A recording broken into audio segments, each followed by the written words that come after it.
karepe nu kudu mengkono, karepku. Lah nggih mbok dikarepke.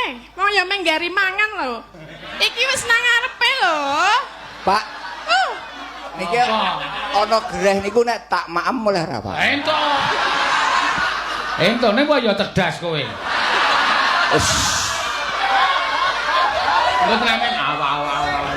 Ya kena nggo giul-giul. Aku melu.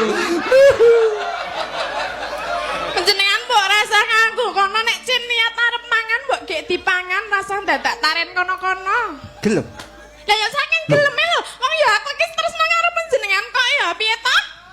Dong ora. Adep rene. Adep iki rene. Iki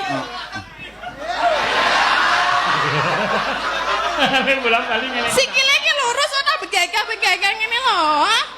Wis, ki adem-adeban ngene iki. Terus Tangane mendeni ya kena, aku tak ndene, ngono kuwi lho. hei, Ora apa-apa, santai wae. Sing jeneng adegan ning panggung ki ora gagas ngomah, ora ketangku tekan omah kepruk ember. Pak dadi trauma lho, Pak. Tak trauma piye? Tau bujuk banyu barang lho, Pak. Nek karo aku ora tak grujuk wis. Ah. Gerjuk nek Nek karo aku tak kei mie.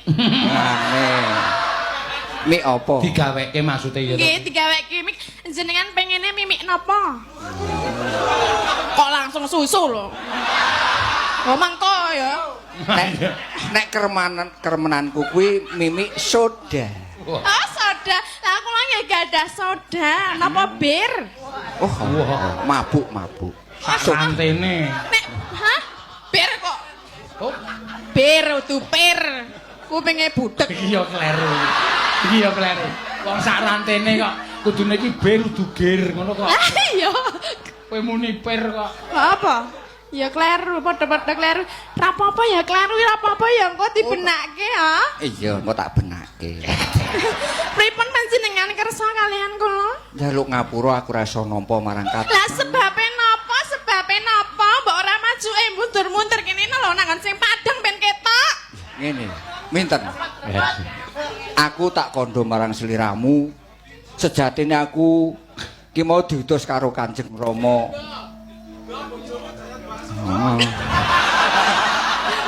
Ora sang gagas bojomu sing jajan bakso. Pak, masyarakat kene iki do ngerti